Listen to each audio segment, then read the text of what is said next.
নিজেরা তারা কিসের মধ্যে দিয়ে গেছে, এই জিনিসটা স্মরণে রাখা খুব প্রয়োজন। যে কোনো জাতির জন্য সামনে যাওয়ার রাস্তা দেখায় পেছনের রাস্তা।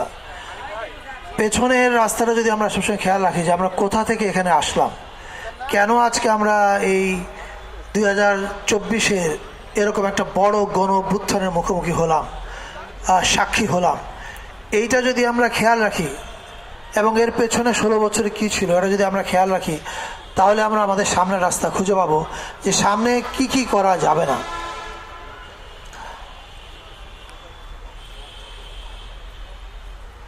বাংলাদেশের ইতিহাস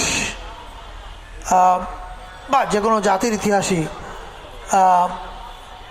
এর নানান রকমের ব্যাখ্যা এবং কি বলে ন্যারেটিভ থাকে। বাংলাদেশের 2024-এর যে গণ অভ্যুত্থান হয়েছে, এই গণ অভ্যুত্থানটাকে আমি মনে করি একটা সাংস্কৃতিক ঘটনা।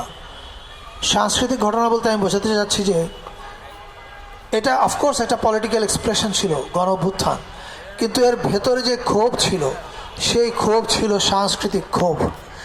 এই ক্ষোভকে যদি আমরা আইডেন্টিফাই করতে ভুল করি তাহলে আমরা সামনের রাস্তাও খুঁজে পাবো না। এবং এই ক্ষোভটা কী ছিল, এটা সিম্পল সহজ করে যদি আমি বলতে যাই তাহলে বলবো নিজের দেশে তৃতীয় শ্রেণীর নাগরিক হিসাবে না বাঁচার জন্য লড়াই ছিল 2024-এর লড়াই। এটা যেন আমরা ভুলে না যাই। আমি 24-এর 17 জুলাই বোধহয় আমার ফেসবুকে আমি লিখেছিলাম যে আপনারা যারা মনে করছেন এটা শুধুমাত্র কোটার আন্দোলন বা সরকারি চাকরির আন্দোলন, তারা বোকার স্বর্গে আছেন। আমি এই তরুণদের চোখের দিকে তাকিয়ে দেখতে পাচ্ছি তাদের বুকের মধ্যে ক্ষোভ আছে। সেই ক্ষোভটা হচ্ছে পরাধীনতার ক্ষোভ। আপনি একটা জাতিকে বেশি দিন পরাধীন রাখতে পারবেন না। যত রকম ন্যারেটিভ, কালচারাল ন্যারেটিভ, মুক্তিযুদ্ধের চেতনা, নানান কথা বলেন, কিন্তু তাকে আপনি পরাধীন বেশি দিন রাখতে পারবেন না। এইটা শুধু মুক্তিযুদ্ধের চেতনার কথা বলে না, যে কোনো চেতনার কথা বলেই আপনি কাউকে পরাধীন বা কাউকে নিপীড়িত করতে পারবেন না। এটা এখনও পারবেন না, ভবিষ্যতেও পারবেন না, অতীতেও পারা সম্ভব হয় নাই। এই জিনিসটা যদি আমরা খেয়াল রাখি তাহলে আমরা বুঝতে পারবো যে আমাদের সামনের দিনে আগাবার একটাই রাস্তা, সেটা হচ্ছে সবার জন্য কালচারাল স্পেসটা ওপেন করে দেয়া। অর্থাৎ একটা রিপাবলিকে নানান মতের মানুষ থাকবে। আপনি এক মতে বিশ্বাস করবেন, আমি আরেক মতে বিশ্বাস করব, আরেকজন আরেক মতে বিশ্বাস করবে। এখন এক একজন এক এক মতে বিশ্বাস করার অর্থ যদি এই দাঁড়ায় যে তুমি যদি আমার মতে বিশ্বাস না করো তাহলে তোমার চেয়ে খারাপ আর কেউ নাই, তাহলে ওই একই ফ্যাসিজমের খেলায় গিয়ে আমরা পড়ব। এইটা থেকে আমাদেরকে বের হয়ে আসতে হবে। আমরা ইতিহাসের সবচেয়ে খারাপ সময়ে সরকার পরিচালনার দায়িত্ব নিয়েছি। আমরা এমন সময় দায়িত্ব নিয়েছি যখন আমাদের হাতে পুলিশ নাই, প্রশাসন নাই। এবং আপনারা যদি পৃথিবীর ইতিহাসে দেখেন, বড় অভ্যুত্থানের পরে বড় অভ্যুত্থান বা যে কোনো বড় বিপ্লব বড় বিশৃঙ্খলার চ্যালেঞ্জও নিয়ে আসে। এটা খুব স্বাভাবিক, কারণ মানুষ বুঝে যায় সকল শক্তি আমার হাতে, কারণ আমার হাত দিয়েই তো এত বড় একটা ফ্যাসিস্টকে আমি ক্ষমতা থেকে নামিয়েছি, ফলে আমি এখন চাইলেই আর একটা করতে পারবো। এই যে এই আত্মবিশ্বাসটা এই ধরনের বড় অভ্যুত্থান দেয়, এটার ভালো দিক হচ্ছে এই আত্মবিশ্বাস না থাকলে আপনি এরকম বড় ফেরাউনকে তাড়াতে পারবেন না। আর এটার খারাপ দিক হচ্ছে এইটা উত্তেজনা এবং আবেগকে কুল ডাউন করতে অনেক সময় নেয়। আমরা এরকম একটা সময় সরকার চালাতে এসেছি।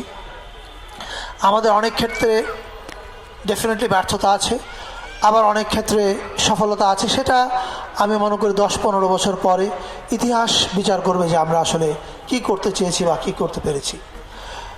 কালচারালি আমরা যে কাজটা করার চেষ্টা করেছি সেটা হচ্ছে কে কোন জাতিগোষ্ঠীর, কে বাঙালি, কে চাকমা, কে মারমা, কে গারো, এই বিভাজন আমরা করতে চাইনি। আমরা প্রত্যেককে এক জায়গায় নিয়ে আসতে চেয়েছি। আপনারা যদি খেয়াল করেন যে দেশ স্বাধীন হওয়ার 54 বছর পরে আমরা প্রথমবারের মতো ঢাকার যে কেন্দ্রীয় নববর্ষের র্যালি, সেখানে সকল জাতিগোষ্ঠীকে এক করতে পেরেছি। এই কালচারাল ভিশনটা হয়তো জিয়াউর রহমান যখন বাংলাদেশ পন্থার কথা বলছিলেন, হয়তো ওনার চিন্তার মধ্যে এটা ছিল, কিন্তু এটা কালচারালি এক্সিকিউটেড হয়নি। আমরা এটা এবার করতে পেরেছি, আমরা প্লেবুকটা হয়তো ওনার কাছ থেকে নিয়েছি। আবার যদি আপনারা দেখেন যে বিভিন্ন ধর্মের উৎসব, ঈদ, দুর্গাপূজা, বৌদ্ধ পূর্ণিমা, বড়দিন, সংস্কৃতি বিষয়ক মন্ত্রণালয় কখনো এটাকে ওন করেনি, কারণ এরা মনে করেছে ধর্মীয় উৎসব আলাদা জিনিস।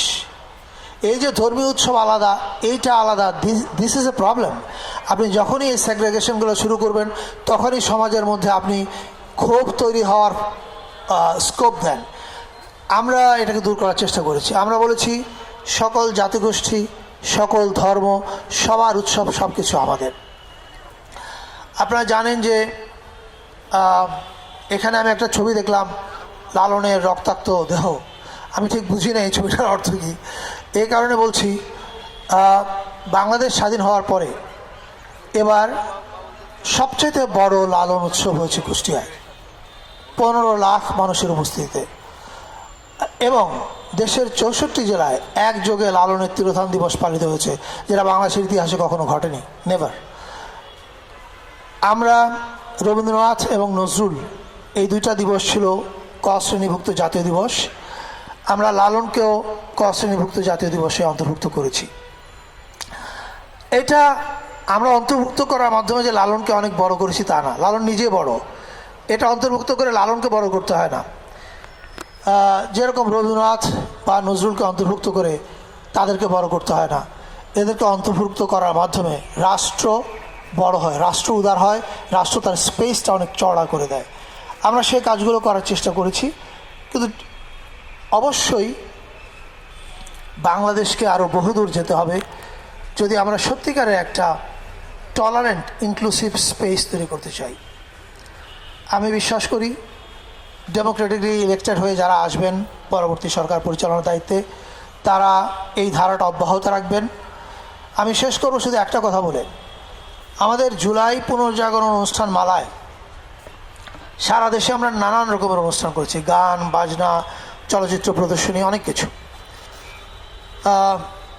কয়েকটা স্টেজে একই মঞ্চে, আমি জানি না এর আগে বাংলাদেশে এই ঘটনা কখনো ঘটেছিল কিনা, একই মঞ্চে সকালবেলা 3টা গ্রুপ ইসলামিক গান গেয়েছে, আবার দুপুরের বেলা উঠে র্যাপ গান গাচ্ছে, বিকেলবেলা রক গান গাচ্ছে।